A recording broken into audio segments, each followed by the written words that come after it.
చూడండి అబ్బాయిలు, ఈ రోజు మీరంతా ఇక్కడ ఉన్నారు అంటే మీరేదో తప్పు చేశారనో నేరం చేశారనో కాదు. చిన్న పొరపాటు వల్ల ఇక్కడ ఉన్నారు మీరు. దీన్ని మీరు జైలు అనుకోవద్దు, ఒక హాస్టల్ అనుకోండి, చదువుకోవటానికి వచ్చామనుకోండి. ఇక్కడ ఎంతో మంది చదువుకొని టీచర్లు, లాయర్లు, డాక్టర్లు అయ్యారు. మీరు గనక బాగా చదువుకుంటే చదివించడానికి ప్రభుత్వం సిద్ధంగా ఉంది. కాబట్టి మీలో ఎవరెవరు ఏం చదువుకోవాలనుకుంటున్నారో, మీ గోలేమిటో ఒక్కొక్కరు చెప్పండి.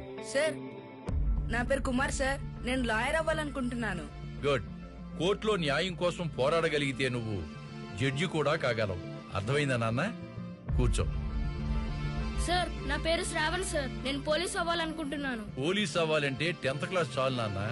అదే డిగ్రీ పాస్ అయ్యి ఐపీఎస్ గాని ప్రిపేర్ కాగలిగితే నువ్వు ఎస్పీ కూడా కాగలవు. నీ పేరేంటి బాబు? నా పేరు సూర్య సార్. నువ్వు ఫ్యూచర్ లో ఏం చదవాలనుకుంటున్నావు? సీఎం. జిఎమ్మా?